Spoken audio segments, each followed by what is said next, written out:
જય દ્વારકાધીશ, જય સ્વામિનારાયણ. કેમ છે બધાને? આજે મારા ઘરે છે ને બહુ મસ્ત વસ્તુ બને છે ને પાવભાજી એટલી સરસ બને છે. ઘણા બધા કહેતા હોય છે કે પાવભાજી હોટલ જેવી ઘરે નથી બનતી, તો સિક્રેટ શું છે એમ એનું. હવીશા હાસી રિયલીમાં સ્મેલ બહુ જ મસ્ત આવે છે. ખબર નહીં, આજે ભાજીનો સ્મેલ અલગ જ આવે છે, મસ્ત આવે છે.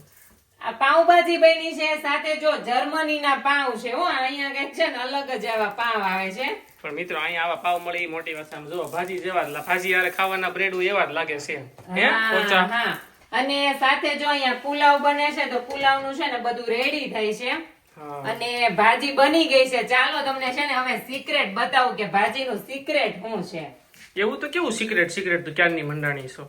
હવે એ સિક્રેટ હોય, તમને ન ખબર હોય. બાયું છે ને વધારે રસોડામાં રહેતી હોય એટલે વધારે ખબર હોય. જો કે તમને ખબર જ હોય, તમે મારી હારવાર કિચન માં રહેતા હોય, પણ તમને અત્યારે નથી ખબર. ચાલો બતાવો હમણાં. તો સિક્રેટ મસાલો મારા વાલા એ છે કે રાધિકાનો ગરમ મસાલો. આ એકવાર યુઝ કરશો ને પછી તમને એકય ગરમ મસાલા ખાવાનું એમ ઈચ્છા નહીં થાય કે આ મસાલો નાખવો છે.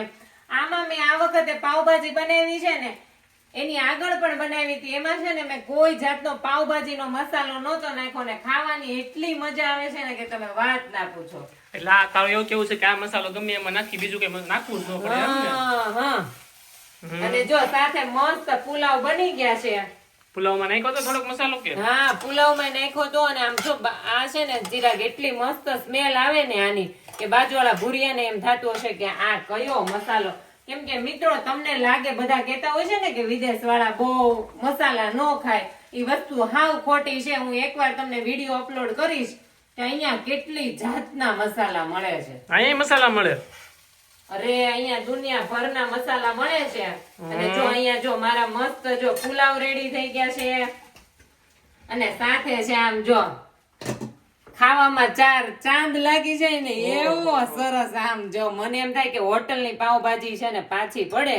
તેલ ઉપર તરતું હોય ને સમજી લેવાનું કે હોટલ જેવી જ ભાજી બની છે. કેમ કે હોટલની ભાજી આપણે ખાવા જાવી ને તેલ તરતું હોય માથે, ખબર? હા, એટલે એટલી સરસ મિત્રો પાવભાજી બની છે. પુલાવ એ બતાવી ત્યારો રેલતી. પુલાવ ની તો તમે વાત જ કરો માં હોય, એનું તમે પૂછો માં કાંઈ મને. આવા યાર બકા છે ભાજી નો પુલાવ નો બધું જોઈને લાગે છે મહેમાન અહીંયા આવી જ જાય બધે. હારે બ્રેડ તે હારે મિત્રો છાસઈ છે તમ તાર મુંજાતા નહીં. હા, અને સલાડ પણ કટ થઈ ગયું છે. હમણાં તમને ફૂલ ડીશ બતાવું. ચાલો બના રહેજો મારા વિડીયોમાં. બતાય. આમ જો ચિરાગની એટલી સરસ પ્લેટ રેડી કરી નાખી છે. આમ જો તમે છે ને મારી પાવભાજી બતાવો, મેં એમાં કેટલી મહેનત કરી હતી આજે. અરે ઉપર હોટલ નો ટેસ્ટ પાછો પાડવા હાટુ. ઉપર રસો તરે છે એટલો ખબર પડી જાય કે હોટલ ની જ ભાજી છે. ગમે આમ જો એ રસો નથી, તેલ છે. તેલ એટલે રસો થાય ભાઈ, ઈ રાખો તમે.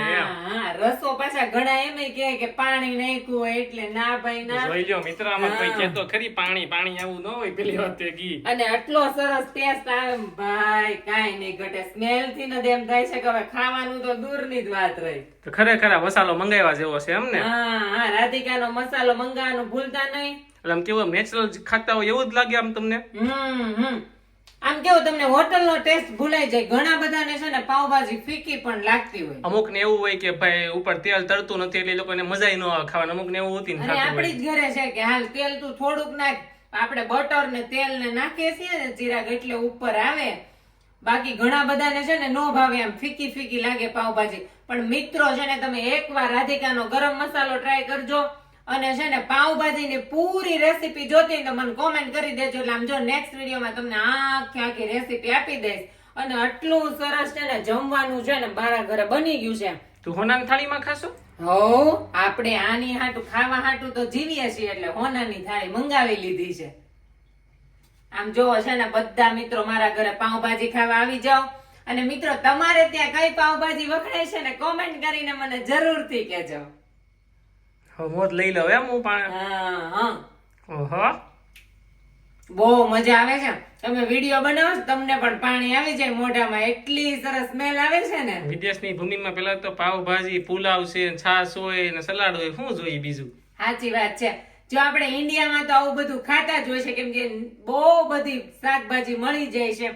પણ અહીંયા આવું બધું મળે એટલે આપણે એમ થાય કે આહા કઈ ન ઘટે. મારા વાલીડાઓ બધા છે ને આટલું સરસ જમવા આવી જાવ. આમ જોવો તમે કાંઈ ઘટતું નથી અહીંયા, હે ને? એક નંબર. મળીએ નેક્સ્ટ વિડીયોમાં. જય દ્વારકાધીશ. અને કોમેન્ટ કરવાનું તો ભૂલતા જ નહીં હો, અને સબસ્ક્રાઇબ તો કરી જ દેજો. અને ફેસબુકમાં જોતા હોય ને તો પાછું ફોલો કરી લેજો. મળીએ નેક્સ્ટ વિડીયોમાં.